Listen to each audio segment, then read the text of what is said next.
Chapter 31 Fathers and Mothers. Boris was on his feet again before the end of the day. He had demanded to be left behind, insisting that he would not allow himself to slow them down, but Kendra would not hear of it. Perhaps it was a mark of his weariness, but eventually the old dwarf relented. So they went on, Boris's arm slung around her shoulder. He was desperately heavy, and the going was slow, but Kendra was almost grateful for that delay. She told herself that it gave her time to think, to consider a plan for this new trial, but there was another voice, harsh and insidious. "Any calamity is welcome," it whispered, "any damage or hurt, if only it would forestall the moment of judgment." Caleb had been using the time in his own way. As the group trudged their way up the citadel, carefully traversing between branches in their slowly spiraling ascent, he was off scouting far afield. When he returned, he came bearing ominous cargo, 4 lengths of hard wood, carved to rough and cruel points. "Caleb, please," Kendra objected. "We won't need those. It's not as if we're going to try to kill the manticore. It's far too dangerous. I'm sure we'll find a way around." "I'm not exactly eager myself," Caleb grimaced. "It's a nasty creature, to be sure. Manticore venom in particular enjoys a rather awful reputation. There's a myth among a tribe of northern frost giants, extinct now, I believe, who said that the spider got his 8 eyes after manticore venom had burned 6 holes in his skull. Well, suffice it to say, I'd rather avoid any such encounters. I'm very satisfied with the number of holes I have in my skull, thank you. But unfortunately, time is not on our side. You said as much yourself." "That's true," Kendra admitted uncomfortably, "but trying to attack it might well lose us as much time as sneaking past it. We won't be getting anywhere if we get ourselves killed." Caleb only shrugged. "We may not have any other choice. It may simply not be possible to get by it. The manticore is said to have eyes like a hawk, but it can be hurt. It certainly didn't like colliding face first with a heavy tome. I'm fairly certain that when I saw it land, it even looked a bit bloodied. Slaying the creature is certainly a possibility, and in the end, we can only do what is possible. Combat may be our only option." "I don't like it," Kendra muttered. "I won't just kill whatever gets in our way." "Oh, come on now, Kendra," Maya snapped impatiently. "It tried to kill us first, you know. I know that I personally won't lose any sleep if I have to pay it back in kind." Boris's injury had wrought a strange effect on Maya. She did not speak to him, indeed, hardly spoke at all, except to stop him occasionally and demand to evaluate his wound once more, whereupon she would bite her lip and mutter, before descending back into moody silence. She seemed to waver between worry and anger at her own fretting. After a few tentative gestures of concern had been rebuffed, Kendra had largely decided to leave Maya to sort out her feelings in her own time. Still, she steeled herself and replied, "Only if we have to." She braced herself for Maya to lash out, but the young dwarf did not respond. She only took one of the crude spears out of Caleb's hands and gave it an evaluating heft, her face hard set. The afternoon was drawing to a close, and the sun was glaring in from the west, casting long shadows as they arrived in that remote perch where Caleb had last seen the manticore. It had been some time since Kendra had heard the cries and scratchings of the beast. It had been at its inexplicable patrol all day. In this fresh silence, Kendra allowed herself to hope that maybe it had grown tired in its labors, that it might have just gone to sleep. It was a familiar sort of hopeful notion, she mused wryly. It was just the kind of thought she usually had before everything went terribly wrong. They moved as quickly as was possible, with Boris hobbling along beside them. His face was twisted into a pained glower, and Kendra was heart-wrenchingly aware that each hurried step was pulling at his wound. Even so, the old cook never let slip so much as a grunt. Kendra had only a rough idea of where they needed to go. Without Genevieve's journal, navigation had grown more challenging. More and more, she had let herself slip into that unsettling state of mind, that dissociative haze that crystallized everything into a new and foreign focus, touching those memories that were not her own. It was something like a cool and confident hand on her shoulder, nudging her here or there. The process was thoroughly disorienting, for the great tree was not as it once had been. Once, this branch had been shaped into a facsimile of a craggy desert outcropping. The air felt noticeably hotter, and great orange-brown stones covered with scraggly plants loomed around them. But even in this desolate place, it was clearly a world out of order.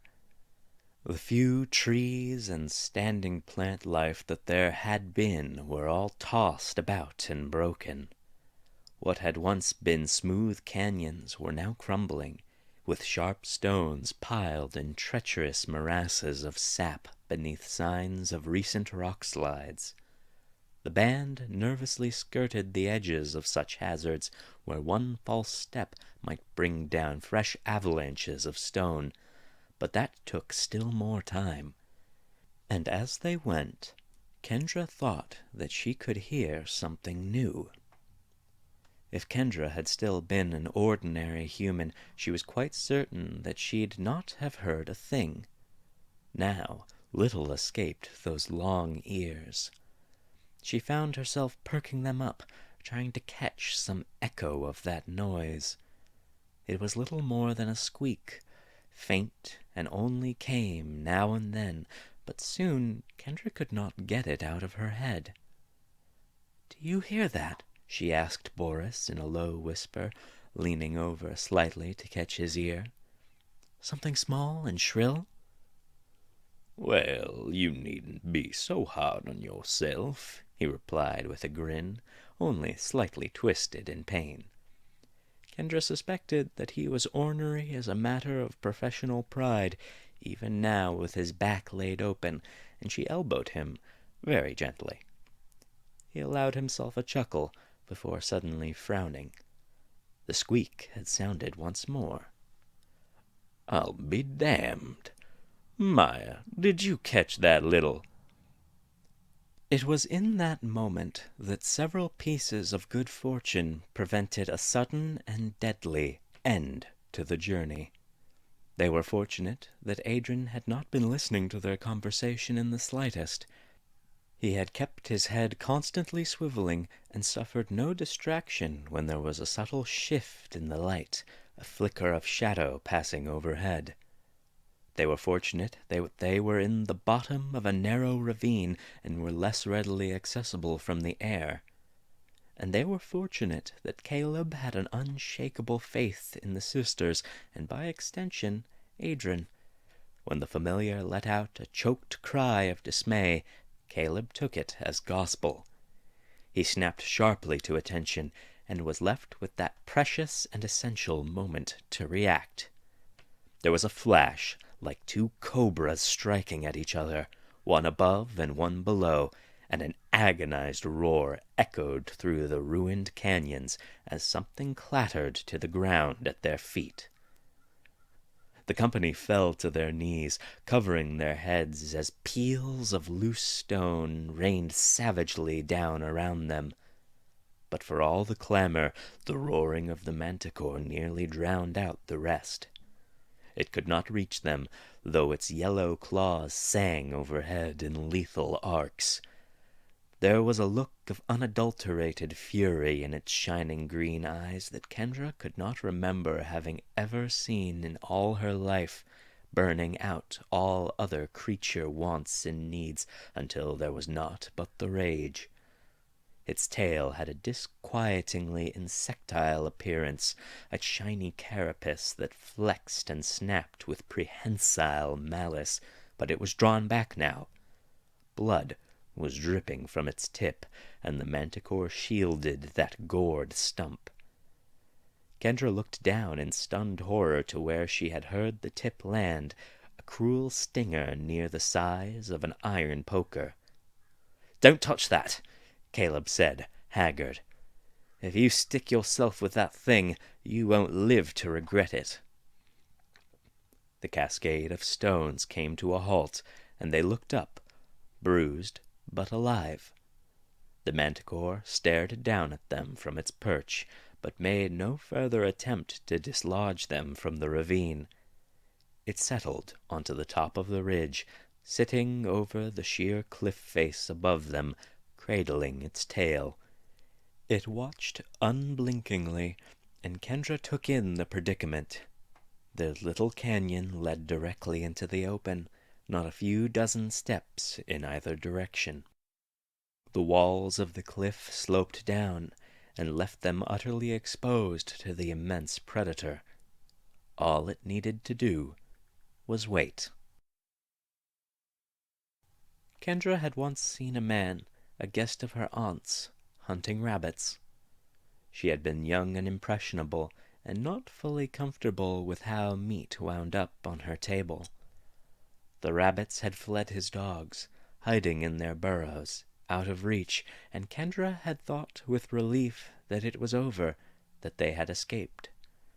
It was then that the man had stoked a small fire, set damp wood to smoking, and lowered it into the warren. And before long, out popped the rabbits, into the snapping jaws waiting just beyond their refuge. She tugged her long ears, and thought sourly that the metaphor was a bit on the nose. What little sunlight remained was waning fast now. They had been trapped for nearly an hour, and Kendra could feel the panic bubbling in her gut. She sat uncomfortably against the sharp rocks, trying to keep her feet out of the sap that was oozing from the ground, and moreover trying not to look at the manticore. Seeing it did no good. Whenever she looked into those intent eyes, she felt her nerve failing, a primal urge to flee swelling. But as fast as she was now, she had no confidence that she could outmaneuver the enemy above in that craggy and fractured landscape.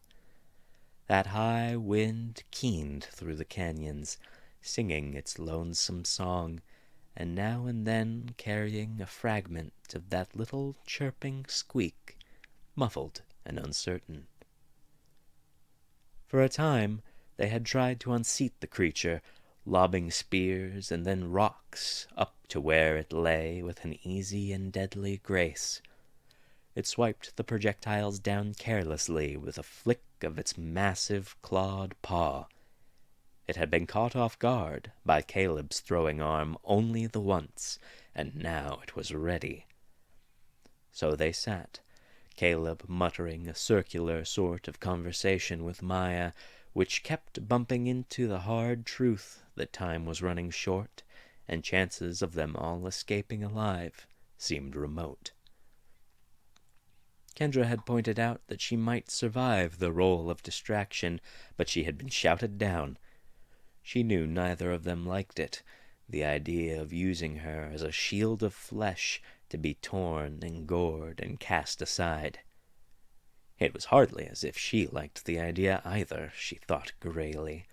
Sometimes she would look up at the manticore's yellow claws, and suddenly she was in a different prison, deep beneath the hill, a room full of guttering firelight and blood and an inhuman grin, and for a while Kendra would not be able to stop shivering. so she looked up as little as she could help it. It was not quite as easy as it seemed, for every once in a while there was dripping on her shoulders or head, which she realized with horror was coming from the manticore. It was thick and viscous, and she was not sure if it was saliva or sweat or even the creature's poison. She wiped it off quickly when it fell, trying to ignore the sensation that she was already sliding down the monster's impatient gullet. Kendra was not sure how much time she could buy her friends by running. She had seen the creature move in an impossible and deadly blur, knew it to be a carefully tuned instrument of death. If she were torn to shreds, eaten whole, if her body was melted with venom, could she come back? Her friends would be carrying Boris, making escape slower still.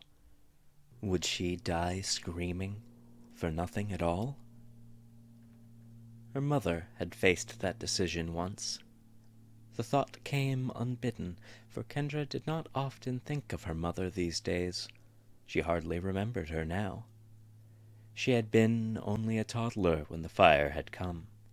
It was a story Auntie Iris had only told once, for it pained her. The fire had burned slow and long in the night, and had spread through the house by the time anyone had awoken to the smoke. Their kindly old housekeeper had been pinned under a flaming beam, but Kendra's mother, she might have escaped. She had come all the way through the house to the nursery, all for her baby girl.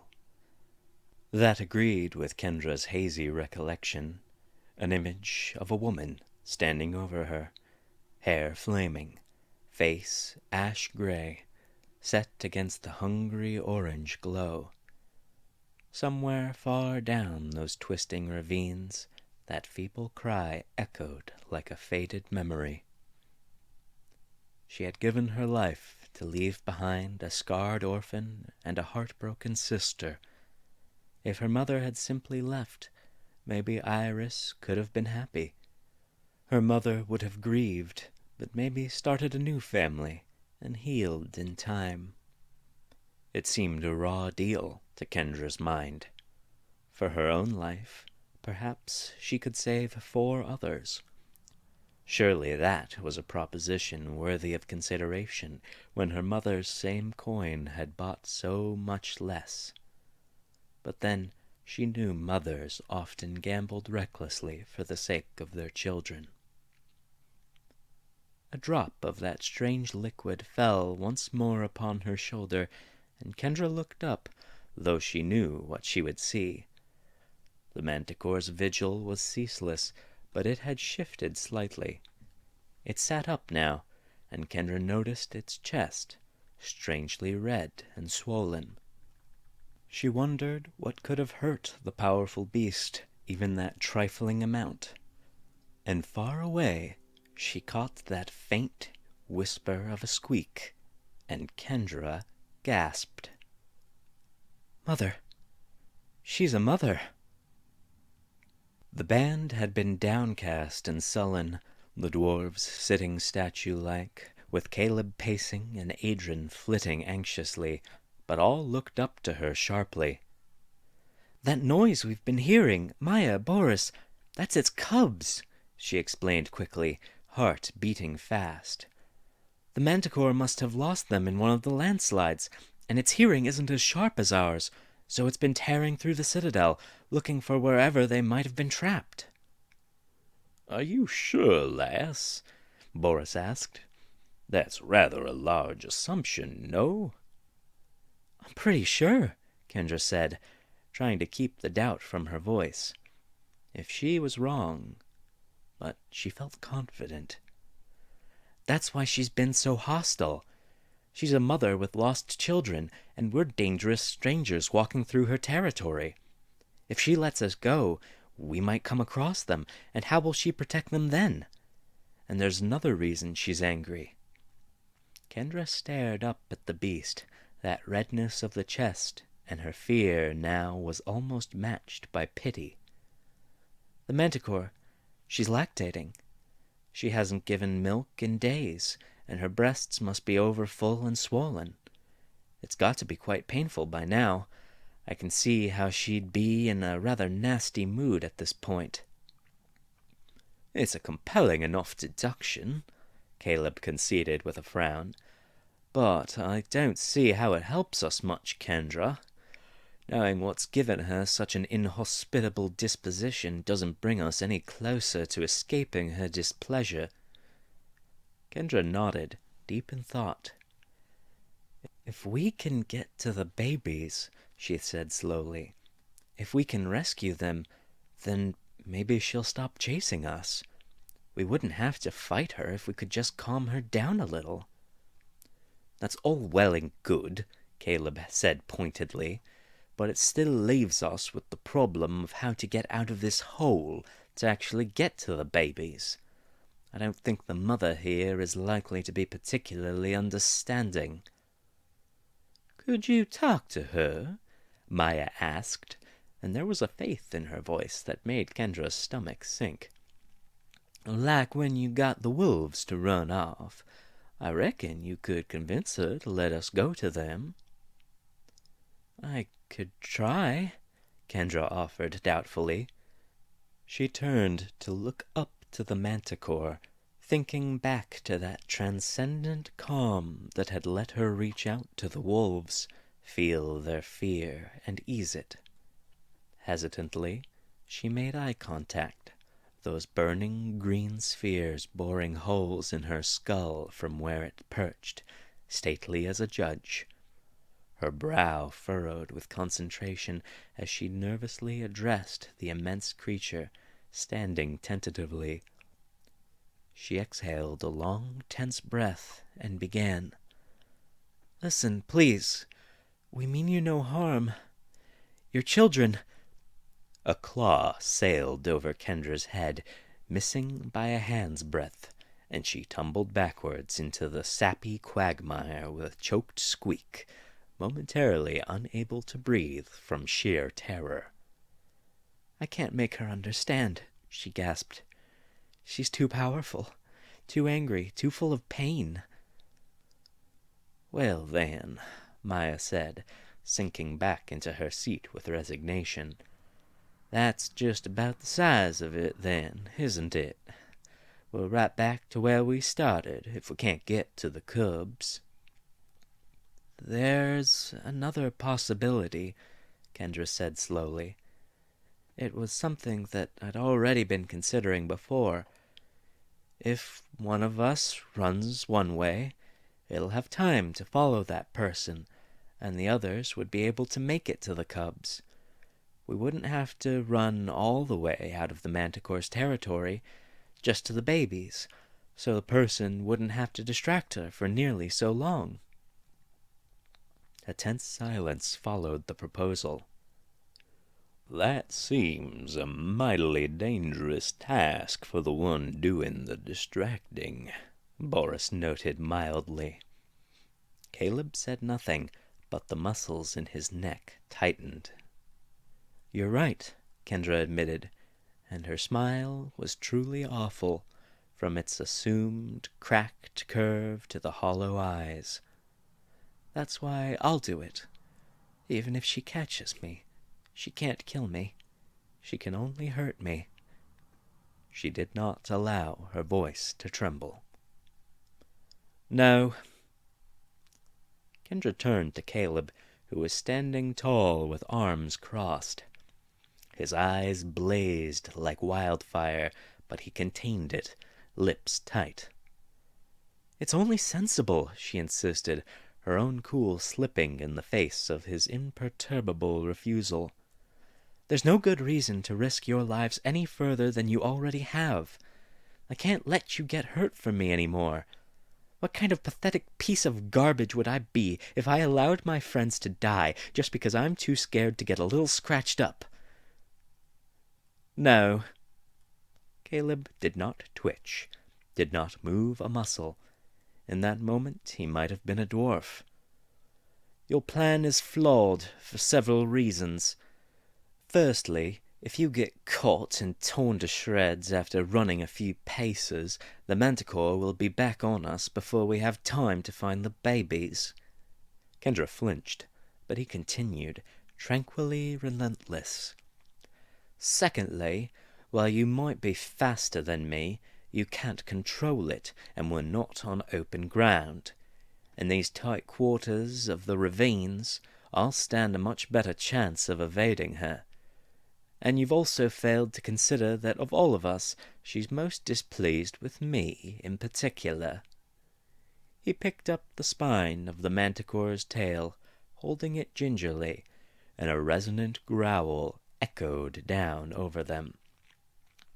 "So she might well ignore you and come after me anyway." Kendra tried to protest, but Caleb spoke more loudly. "And lastly, Kendra Arbeth, I don't like your plan because it's the same one you always use. You run off and get yourself hurt so that someone else doesn't have to. Given the absolute mess we're in at this point, I'd say a new plan might be well in order." Kendra looked on, haggard. "What if you're wrong and you can't keep away?" she asked in a pained whisper. "It'll kill you, Caleb." Caleb's gentle countenance cracked into a roguish grin. "Then I'll die. But I'll die doing what I chose to do, and not because of any misplaced guilt." He stretched broadly, limbering himself. "That said, I don't feel like dying today, so give me a big shout when you have the cubs, and I'll find myself a place to hide and end the chase." "Caleb, this is absolute foolishness," Kendra snapped. "Stop acting like a stubborn idiot. You're not going. Let me do this, damn it." "Well, there's another flaw in your plan," Caleb said with a smirk. "You failed to take into account that I'm a stubborn idiot. I always have been, and I always will be." His eyes blazed like bonfires, but his control did not waver for an instant. He crouched, and then, in a blur of movement, he was off, waving the manticore's sting over his head, laughing raucously. For a moment, the manticore only stared in bulging disbelief, unable to wrap its head around the sheer impudence. Then it loosed a roar that shook Kendra's teeth. With talons like chisels, it gripped the cliffside, then flung itself after Caleb, a cascade of stones sent flying in its furious wake. They all ducked into the cover of a slight overhang in the cliff, and they almost made it. Had Boris been at his best, it would have been easy. But the wounded dwarf had lost too much blood, and his movements were restricted by the terrible gash still open beneath his bandages. The stone caught him squarely on the brow, and he went down with a crash, only just avoiding being buried as Maya pulled him back with a strangled cry. When the rock slide had eased, Maya was kneeling over him again, looking panic-stricken, a cloth pressed to his bleeding head. Boris was groaning, but after a moment his eyes flared open. "I'm fine," he said, faintly. "Go. There's no time." Maya ignored him, urgently fumbling in her bag for anything to help. "Maya, she'll need you if you're going to dig up a hillside. Use the time Caleb's buying us. Go." Maya shook her head, frantic, but unexpectedly, Adrian stepped forward. He kneeled beside Maya, took the cloth from her hands, and gave her a gentle but insistent push. His gaze was one of solemn understanding, and he nodded, holding the cloth to Boris's brow in a precise imitation of Maya's mannerisms. Maya hung over her father for a moment more, agonizing, before getting to her feet. It looked as if the effort cost her every bit of self-control she possessed, but she shuddered and nodded. "Please, take care of him," she murmured down to Adrian, her low voice taking on a desperate burr. Then she began to run. Kendra stood a moment longer, transfixed. Boris and Adrian looked terribly small, crouched amid the fallen stones, bloodied and dusty. "You be careful, too," she said to Adrian.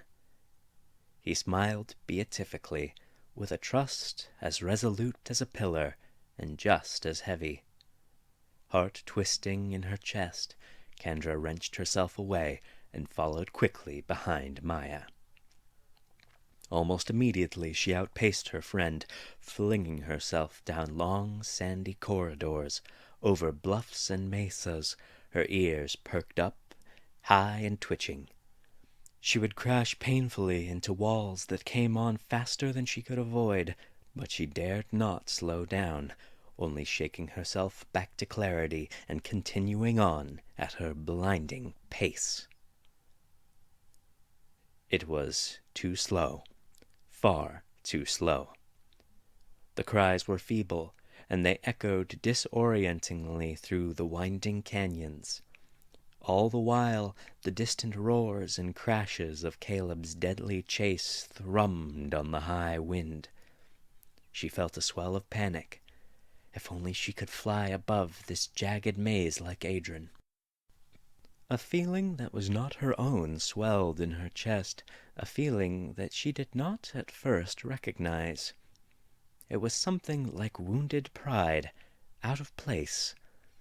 Kendra found herself slowing to a stop, and then, for reasons she could not explain, climbing. In a few bounding strides, she was up, stones showering down in her wake. She frowned, looking out over the serpentine twists of the wastes. The new vantage did little good, all told. Then, quite without thinking about it, she leaped forward. The terrible dread of any earthbound creature suddenly suspended midair plunged through her stomach. Kendra stretched out hopelessly towards the next ridge, easily 30 paces off, preparing for the inevitable fall into the rocky ravine. There she was, balanced precariously atop the next crumbling cliff face, her momentum almost carrying her tumbling over.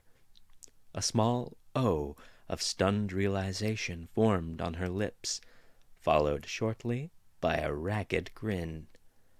That wounded pride turned to satisfaction as Kendra coiled her legs and then soared. She was a skipping stone over a pond, the curves of the shattered canyon spreading out beneath her like so many broken ripples. The wind was at her back, carrying her with undeniable elation as she homed in unerringly on the sound, blindingly fast. It was an indescribable feeling, a freedom like none she had ever known. She almost regretted it when she heard the sound chirping just below, and she allowed herself to fall, the stone sinking below the surface. She stood in a valley that looked as if it had been struck by the hammer of God. Broken stones scored by deep claw marks were strewn this way and that, and Kendra weaved her way carefully between them, homing in on that occasional squeaking cry. There was no mistake. The sounds came from beneath an enormous boulder, really the remains of a hillside, seemingly too great for even the manticore to move. Kendra stared disbelievingly. It was nothing short of miraculous that the babies had not been crushed. The boulder sat on a bed of smaller rocks, jagged and crumbling, and somewhere in there the cubs must have slipped between the cracks. She looked up nervously at the boulder, perched ominously over the delicate prize.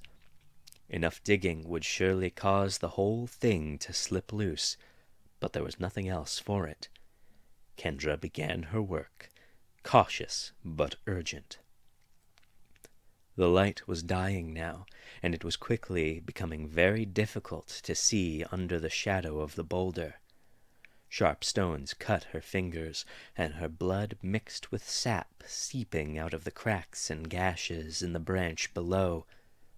Red mingled with amber in the last rays of day, like gold going molten in the furnace of her flitting hands. But even as her heart pounded fear through her veins, she felt herself slowing. The rocks were heavy, and she was exhausted, and far away she could still hear the crashing and roaring, the echoes of a deadly chase. She was halfway to despair when there was a weighty thud beside her. She started, so focused on her efforts that she'd shut out all else, but it was only Maya.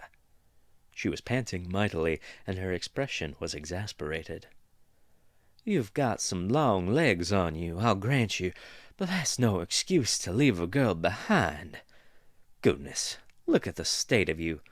Move, rest a minute." She made to shoulder Kendra aside before snorting severely as the girl resisted. "I swear someone told you stubbornness was going out of season and you'd better harvest it quick, because you've got yourself a damned bumper crop. You'll only be in my way how you are now. Sit. Get your strength back." And, with a slump and a nod, Kendra stepped back. Maya's muscles bulged and flowed easily with the work, more than doubling Kendra's own efforts. She worked like a machine, but as Kendra rested her battered hands, she could see that her friend was also nearly spent.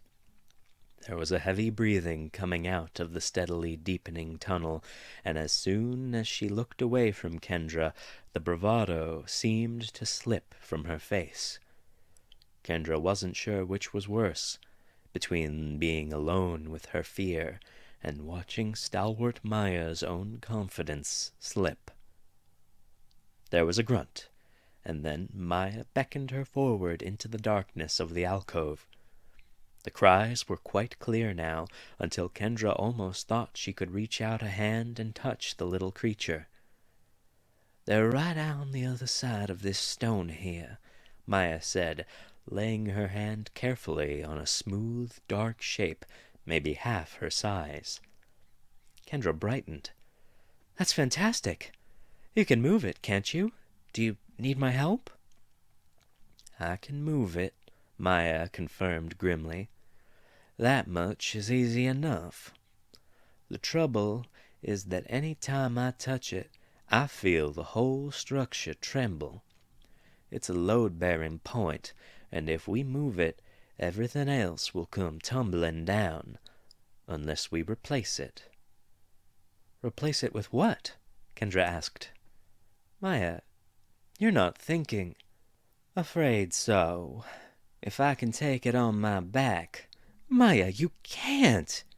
"If I do, you'll have enough space to get through and grab the little buggers."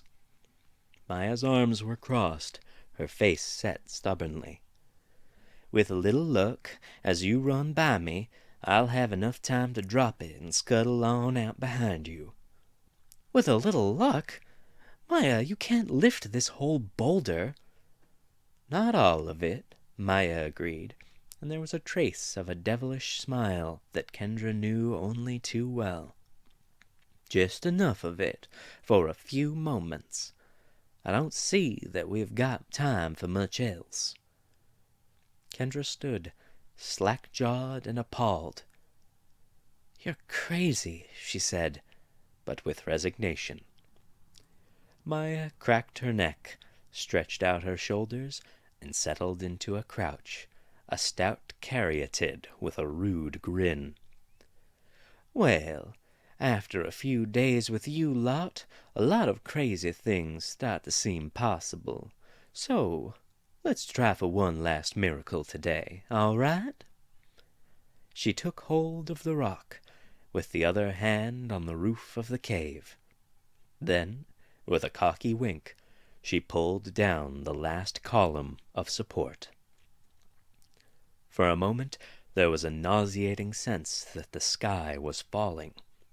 The ceiling dropped ominously, and Kendra let loose an involuntary squeak, but then it settled, easing onto Maya's broad shoulders. The dwarf was shaking all over, but her purple eyes were steady, unbreakable. Without another backward glance, Kendra threw herself down the quaking tunnel. It was a desperate squeeze as Kendra forced her way through the rough gap, knees and elbows scraping against a gullet of stone. She tried to think as little as possible on that intense darkness, on the sensation of being utterly trapped, focusing on nothing more than each blind stumble forward. She was navigating by sound alone. And, in short order, her hands fell into a hollow in the stone, over something warm and soft. Two cubs yowled high and shrill and terribly weak. It was just as well, for they resisted very little as Kendra grabbed them bodily by their scruffs and began to pull them out. They were dreadfully small, skin and bone in matted fur coats. With one under each arm, Kendra writhed back up the burrow, ignoring the accrued bruises and cuts. She turned a corner, and a glimmer caught her eye. The ceiling was higher now, and she staggered to her feet, near blind as sunset struck her head-on. "I got them!" she cried, half-coherent. "Maya, I got them! Time to go!" Maya was half-crumpled, her ankle twisted to an unnatural angle, almost doubled over with the boulder laid cleanly across her back. Her face was taut, eyes bulging, but she managed a quirk of a smile. "Go," she rasped. "I can't—" "Shut the hell up!" Maya looked startled, almost reproachful, but Kendra barely noticed.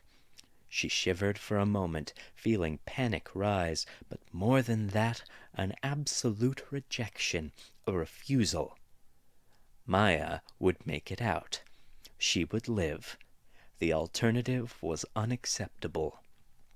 Kendra shifted the cubs to be stowed under one arm, crouched down, and launched herself with a scream of pure will. And the strength came.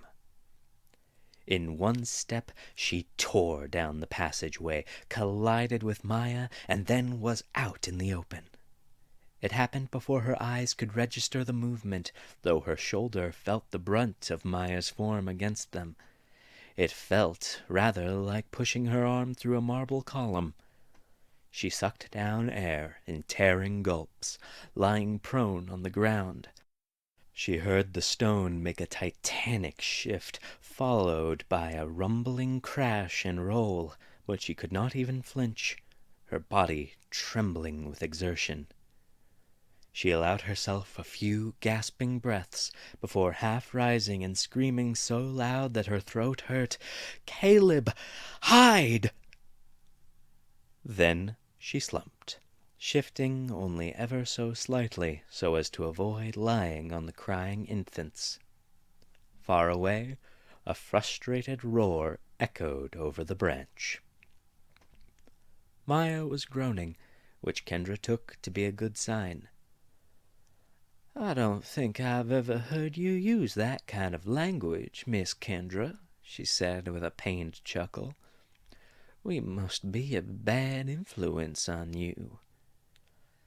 "I don't think I've ever seen you try to do something so stupid, so it seemed warranted." She was relieved, but some part of her, the part nearest to her shoulder, was still irate. "Well, I suppose you might be right about that," Maya said, a little too seriously. "Y'all must be a bad influence on me, too, then." They giggled, but only for a moment. It hurt to breathe, let alone laugh. "Are those the little ones that we went to all this trouble to grab?" Maya asked. "Oh, I suppose they are." Kendra rolled over, laying the mewling creatures on her chest. She'd expected something monstrous to match their mother, but looking at them in the daylight, it was hard to feel threatened. They were small, with patchy coats and helplessly flailing limbs, more like kittens than feral abominations. Even the scorpion tails, so deadly and frightening on their mother, were limp and underdeveloped, with the look of misshapen rat tails. "They're pretty cute," she admitted, with a small, tender smile, dandling them in aching hands. "It wasn't exactly fun, crouching in terror and running for our lives and all, but in the end, at least we saved these little fellas. I guess it didn't turn out so bad, after all." Maya was quiet for a time. "I should go see Boris," she finally said with a mutter. "Oh," Kendra said dumbly. "Maya, I didn't mean... I'm sure that he's..."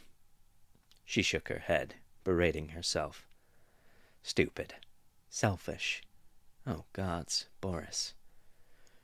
I'm really sorry. Let's go find him." No, that's not what I meant," Maya said with a weary smile. "Anyway, you have to bring those little ones home to Mama. You did good, and you should feel good. I'll just catch up with you afterwards, once it's off my mind. He's a tough old bastard, and I'm sure..."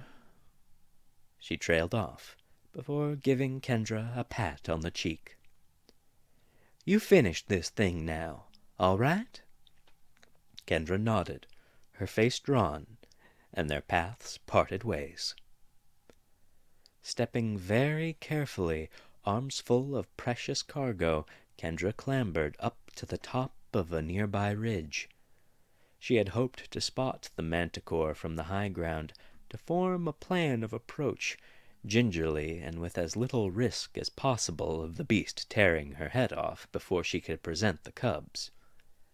That hope was dashed about the moment she stuck up her head, a mistake made by countless careful prey before her. Even as she shaded her eyes from the sunset, a sound like a hurricane erupted at her back. She nearly cowered, nearly fled, but with the last scrap of composure left in her, she turned, held the cubs high, and kneeled.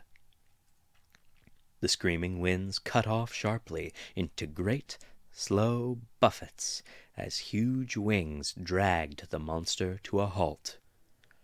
There was a clatter of many cascading stones as, with a heavy thud, a taloned paw the size of her head dropped out of the air before her. Her breath caught as a low growl rumbled overhead, but the sound seemed as much disbelieving as angry, and the cubs, who for some time now had been too exhausted even to cry, began to squeal in urgent bursts. The weight of them left her hands ever so delicately, and Kendra chanced a glance up. The manticore had her children corralled in the crook of her wounded tail, where she was examining them closely, singing low and plaintive croons between long licks over their faces.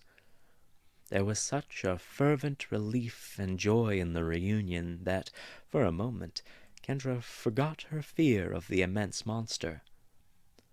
That fear was forgotten exactly up until the manticore looked up and locked eyes with her. Those venomous green orbs were still wary, still wild, but the seething rage was gone. With an intentional incline of its great head, the manticore returned her bow. Then, gathering up the young firmly by their scruffs, she shook her shoulders, and without a backward glance, took flight. Kendra tried to take a step, only to discover that her legs had turned to jelly. She stumbled and very nearly slid off the ridge, before falling on her butt after a teetering moment. Sitting in a daze, she watched the graceful flight of the manticore. It covered the distance in effortlessly powerful strokes of its immense wings, catching the rising winds of the storm before it slid into a growing embankment of purple clouds and was gone. Terrifying was not quite the word. The creature had been simply breathtaking. After a time, Kendra stood with a quiet smile and made her way down the ridge. The full gloom of twilight had set in, and it took a while for her to find her way back in the curving and crumbling canyons. The shadows deepened, and a nervous prickle ran down Kendra's spine as threatening shapes resolved themselves into bedraggled plants and fallen stones. Eventually, however, her long ears led her true. She followed the echoing sounds of little scufflings, a rock slipping under a boot, and before long she turned a corner and laid eyes on them. She hurried the last few steps, meeting Adrian in a tight embrace. He was bloody-handed, but in good and eager spirits, and as she peeked over his shoulder, she saw Maya give her a tired smile. "He's all right," Kendra croaked, her throat issuing a sound somewhere between a laugh and a sob. "I told you, he's a tough old bastard," Maya said, but she sounded no less relieved. "He's asleep now, but he was talking when I got here, and I don't doubt that by tomorrow he'll be back to his cantankerous routine." She dabbed around the gash on his forehead with a damp cloth, exceedingly gentle. "By noon, I imagine we'll be tempted to knock him on the head again." Kendra snorted, feeling the weight of the day ease off her. There was a storm to come, but tonight things had gone all right. They had all made it, and it was no sin to feel good about it. Indeed, she felt almost giddy, though some of that could likely be attributed to her empty belly. "I'm starving," she announced brightly. "What do we have to eat?" "Caleb caught a rabbit earlier," Maya offered with a smirk. Kendra cringed before shaking her head with a self-deprecating grin. "I think I should avoid rabbit for a while. There was a lot of trouble last time." "Probably for the best. Well, I think Caleb has been collecting plenty of roots and fruits and the like as we went. His pack is over there. You can take a look." Further examination left Kendra blissfully delighted. The pack was full of wild blackberries and walnuts and young carrots, but also a not inconsiderable pile of dried rations, jerky and biscuits wrapped in careful little packages. There was even a bulging skin of what smelled like a very respectable vintage of wine. "Where did he get all this?" she laughed in wonder. "Ah, that there is prison food," Maya replied, amused. "While we were locked up and you were having your chat with Lady Genevieve, those walking cages fed us up properly generous. I confess that I ate just about every last crumb that got set in front of me, but it looks like Caleb managed to stow away quite a bit." Kendra clapped her hands. "That settles it. We're going to have a little party." "I think the hunger's going to your head, Miss Arbuthnot." "Not at all," she sniffed. "We have the food, and I'd say we actually came out on top for once. Boris needs to be fed up if he's to recover quickly, and I'd say that it would be a nice little boost in morale for everyone. Something to, well, drive out the dark for a bit, maybe." She trailed off, trying not to let the anxiety show, but Maya's smile was soft and understanding. "A party," she said with consideration. "I haven't been to anything like a party in quite a few years. Think you're up to organizing it?" "Absolutely," Kendra said with growing excitement. "I've attended plenty of dinners for entertaining important guests, and I always wanted to be a hostess." Auntie Iris had always been so elegant and poised, so admired. No one ignored the hostess, or worse, looked at her with pity. "The accommodations leave a bit to be desired," Kendra admitted, "but I think the quality of the guests should more than make up for it." "A party," Maya chuckled. "Wait until Caleb hears this." A little frown wrinkled Kendra's brow. "Have you seen Caleb since he ran off?" she asked, a spark of new worry in her mind. "After that roar when I told him to hide, I was sure he must have slipped away from the manticore safely, but still, he might be hurt. Oh, gods, I should have been out there looking for him already. What was I thinking?" She began to rise, but Maya grabbed her wrist. "Whoa now, little bunny," Maya said. "Hold your fretting. Perk up those ears of yours for a moment and listen." And Kendra obeyed. Sure enough, there were footsteps echoing through the canyons of that strange and high place, though they were nearly drowned out by the low song of the wind, and it was nearly impossible to determine where they were coming from. Still, they seemed to be heading roughly in their direction, and Kendra breathed a small sigh, releasing a little corner of that tension. "You're right, of course," she said with an embarrassed laugh. "It's been a long day, a lot of long days, and it has me jumping at shadows. It's just nerves, I suppose, but I can't seem to relax. It's like I look into the dark, and sometimes I see it looking back. I see—" She cut short her ramblings, her throat tightening. Her hands twitched, and suddenly she wanted terribly for something to do with them. "I'm being silly, of course. I'll just start a fire." "How's it sound if I do that, Kendra?" Maya asked gently. Kendra shook her head a little too hard. "I can do it just fine myself." She winced. "I mean, that's very nice of you, Maya, really, but there's no need. Honestly, I'm just fine, so please don't trouble yourself on my account." Maya only smiled and took the kindling box firmly out of her hands. "I think you'll find that I can also do it just fine. How about you go set our table for this feast of yours?" For several moments, Kendra tried to voice her squirming disagreement.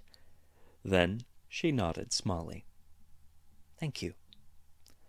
"Think nothing of it," Maya said with a wave.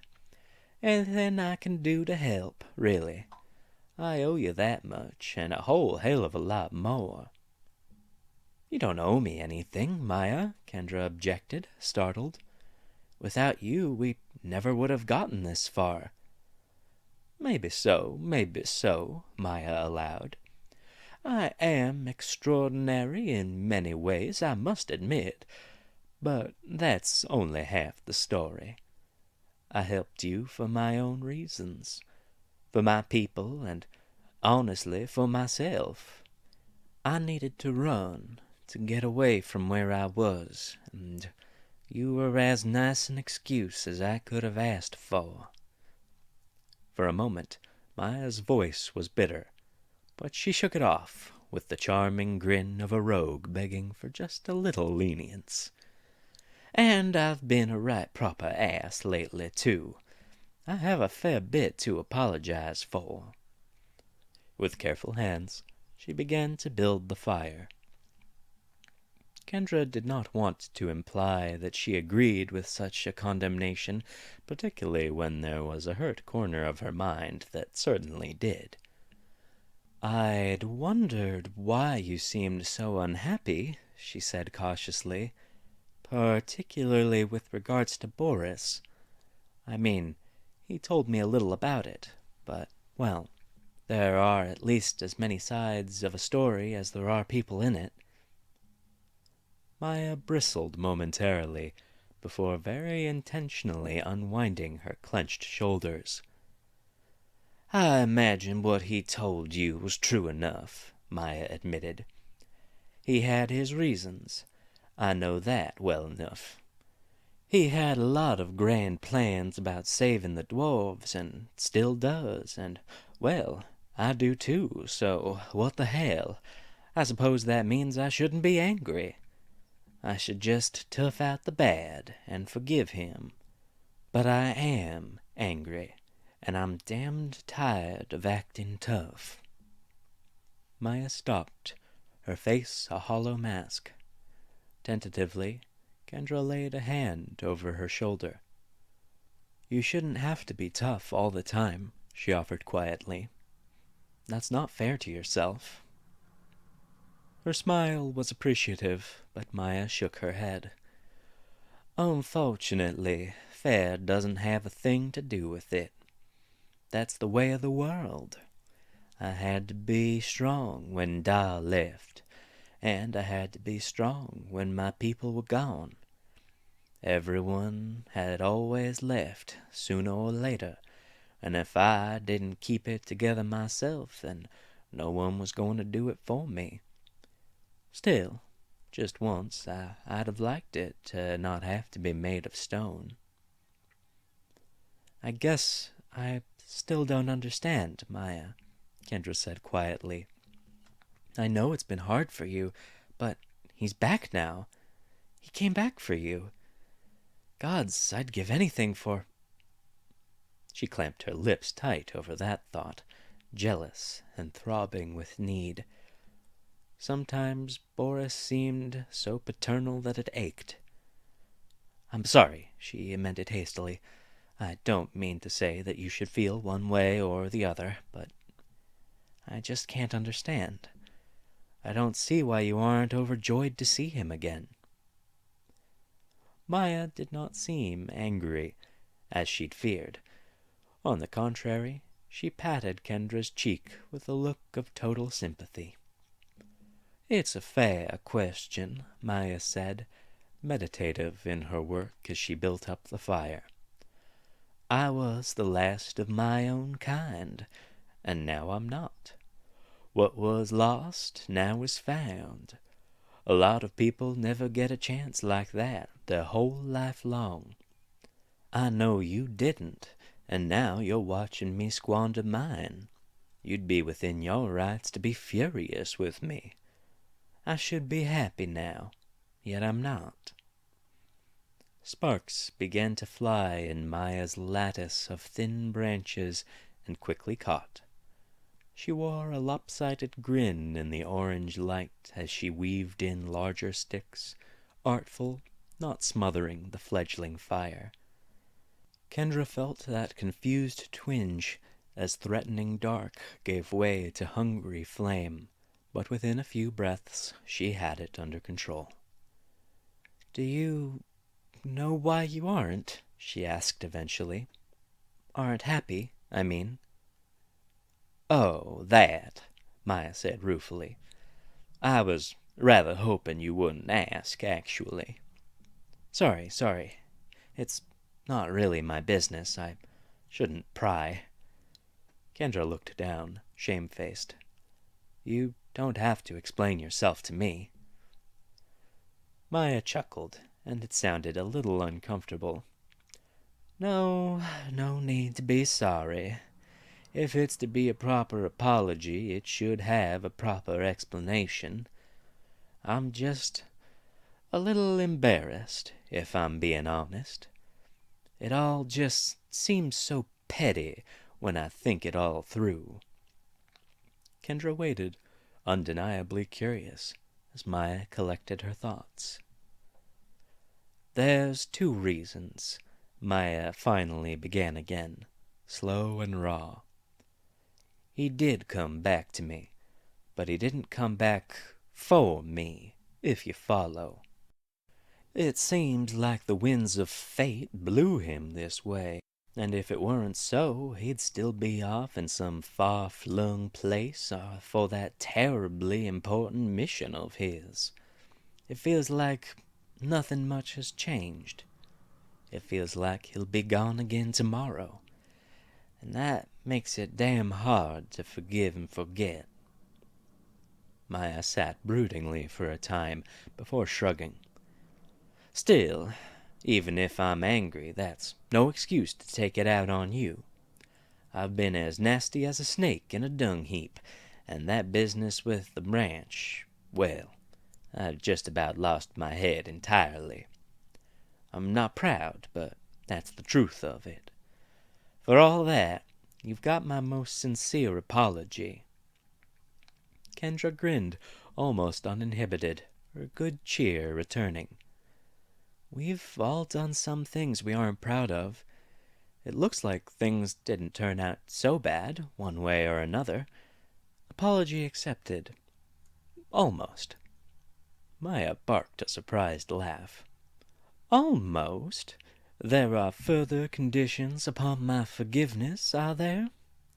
Just one condition, don't worry, Kendra said, her smile a little softer now.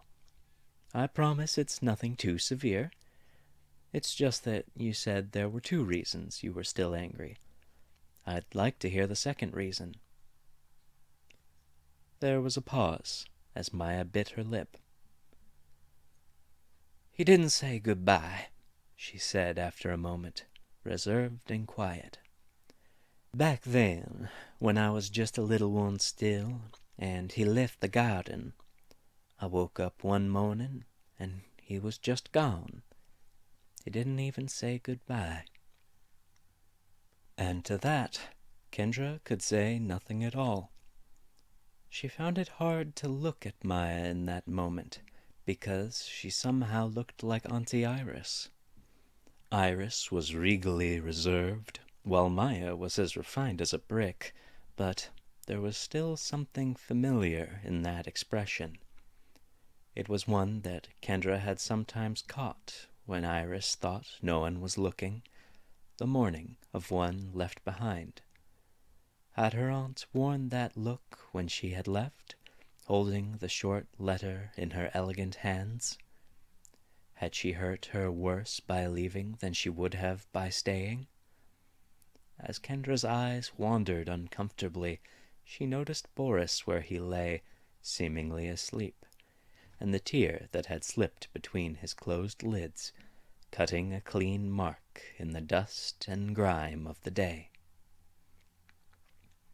A sound rose over the hollow hiss of the wind, and Kendra shook free from the web of her thoughts. It was strange in part because of how readily identifiable it was. Caleb was talking.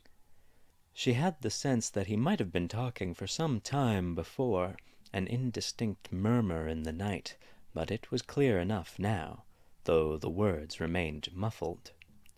Her mouth parted in surprise, and she looked to Maya, who was listening and wearing much the same expression. Is he talking to himself? Kendra asked. She felt suddenly cold, a premonition stealing over her.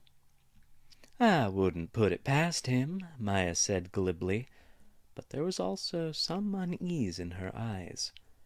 Maybe he's setting up his next journal entry for posterity. Maybe he's bringing home a dinner guest, Kendra tried to joke back. For the party. Beside her, Adrian was standing rigidly now, looking up from Caleb's pack where he had been slowly picking out berries, smeared around his mouth. There was a wariness about him, uncertainty and fear bright in his eyes. Wordlessly, they rose and waited. It was no more than a minute, but in the weak firelight, the sky faded to deep purple. It felt much longer. Caleb's voice grew stronger, and he sounded cheerful, even braggadocious, the triumphant hero, and Kendra tried to swallow her anxiety. He must have met some other friendly denizen of the citadel to be talking so, and she walked forward as she saw the shadow of his dark shape step into the gap at the far end of their narrow little canyon. "Caleb!" she called out to him. "Welcome back." Her greeting cut short in a gasp. At the sound of her cry, Caleb had started in alarm, then crashed to the ground as if struck. A slender form slipped into view, was crouching over him. Kendra was running before she could think, and Maya was close behind her, wielding a faint but fiery brand pulled from the young campfire. "Stop there!" The command was quiet, almost apologetic, but it froze Kendra in her tracks.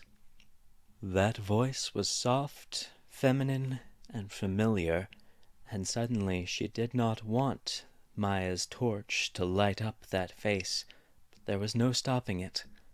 She stared into the murky twilight as the beat of Maya's feet pounded in her ears, or maybe that was her own heart, and revealed the stranger. But perhaps that was not the right word. There, kneeling over Caleb, holding the manticore's sting to his neck, stood another Kendra. It was the same mousy hair, the same floppy ears peeking out, the same burns running like paint down half her face. All that was different was the smile, carelessly broad, twisting the scars in a rictus alien and perverse. As Kendra stared, her doppelganger stared back, intent and terribly hungry. "Hello, Kendra," the face stealer said, awful in its ordinariness. "I've missed you.